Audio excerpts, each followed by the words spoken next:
So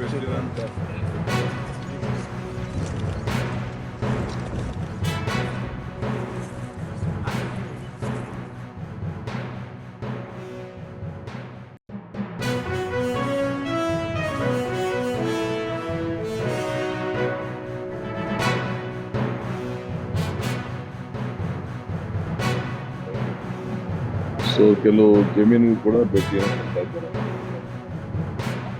ಈಗಾಗಲೇ ರೈತರಿಗೆ ಯಾವ ಕಾರಣಕ್ಕೂ ಕುಡಿಯೋ ನೀರಿಗೆ ತೊಂದರೆ ಆಗಬಾರ್ದು ಅಂತೇಳಿ ಬೆಳಗಾವಿನಲ್ಲಿ ಒಂದು ವಿಶೇಷವಾದ ತೀರ್ಮಾನ.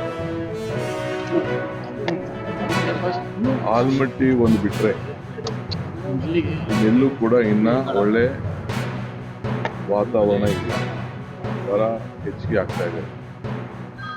ಈ ಭಾಗದಲ್ಲೂ ಕೂಡ ಬಹಳ ಬರ ಇನ್ನ ಕಾಣ್ತಾ ಇದೆ.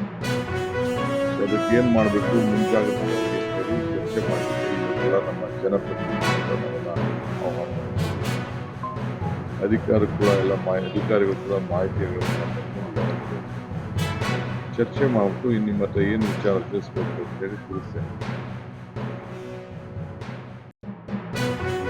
ICSC ಸ್ಕೂಲ್ ಇದೆ, ಅವ್ರ ಮಟ್ಟದ ಒಂದು 4 ಜನ ಮೇಷ್ಟ್ರು ಯಾವುದೋ ಸ್ಕೂಲಲ್ಲಿ, ಈಗ ರಘುಮೂರ್ತಿ ಕ್ಷೇತ್ರದಲ್ಲಿ ಯಾವುದೋ ಒಂದು ಮೂಲೆ ಒಂದು ಹಳ್ಳಿ ಇದೆಯಲ್ಲ, ಹಳ್ಳಿಲಿ ಮೇಷ್ಟ್ರಿಲ್ಲ ಅಂತ ಒಂದು ಕೊಡ್ತಿದೆ. 50,000 ಮೇಷ್ಟ್ರಿದೆ.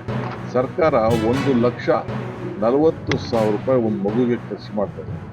ಆದ್ರೂ ಕೂಡ ನಾವು ಕ್ವಾಲಿಟಿ ಎಜುಕೇಶನ್ ಮೊದಲಿಂದನೂ ನಾವು ಮಾಡಕ್ಕಾಗಿಲ್ಲ. ಆ ದೃಷ್ಟಿಯಿಂದನೇ ನಾವು ಪ್ರೈವೇಟ್ ಅವ್ರಿಗೆ ರಿಕ್ವೆಸ್ಟ್ ಮಾಡ್ತೀವಿ. ಅವರೆಲ್ಲ ಬಹಳ ಸನ್ನದ್ಧರಾಗಿದ್ದಾರೆ, ಅವ್ರು ಮಾಡ್ತಾರೆ.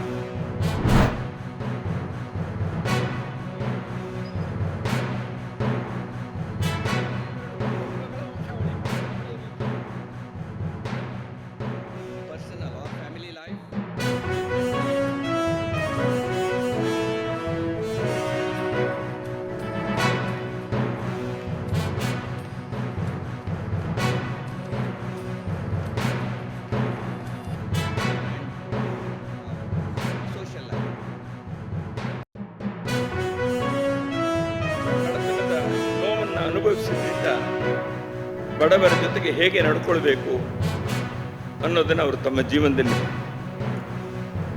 ಸಮಾಜಕ್ಕೆ ತನ್ನ ಋಣವನ್ನು ತೀರಿಸಬೇಕು.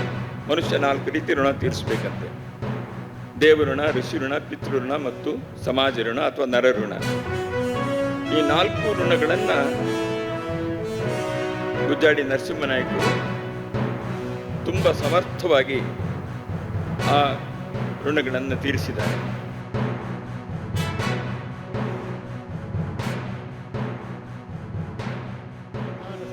ಒಬ್ಬರಾಗಿರುವಂಥ ಪೇಜಾವರ ಮಠಾಧೀಶ ಶ್ರೀ ಶ್ರೀ ವಿಶ್ವೇಶತೀರ್ಥ ಶ್ರೀಪಾದರು ಅವ್ರು ಹೇಳಿದ್ರು, ನಮ್ಮ ಪರ್ಯಾಯದ ಅವಧಿಯಲ್ಲಿ ಇಲ್ಲಿ ಕಾರ್ಯಕ್ರಮ ಆಗಬೇಕು, ನೀವು ಎಷ್ಟೇ ಜನ ಬಂದರೂ ನಾವು ಅದನ್ನು ಸುಧಾರಿಸ್ತೀವಿ, ಸಂಭಾಳಿಸ್ತೀವಿ, ಖಂಡಿತ ಬರಬೇಕು, ಇಲ್ಲೇ ಮಾಡಬೇಕು ಅಂತ ಹೇಳಿದ್ಮೇಲೆ ನಮಗೂ ಅದು ಸರಿ ಅನ್ನಿಸ್ತು. ಶ್ರೀಕೃಷ್ಣನ ಸನ್ನಿಧಾನ, ಸಂಘದ ಎಲ್ಲ ಕಾರ್ಯಕರ್ತರಿಗೂ ಮುಂಚೆಲ್ಲೂ ಪೇಜಾವರ ಸ್ವಾಮಿಗಳು ಅಂದರೆ ಒಂದು ಆಕರ್ಷಣೆ.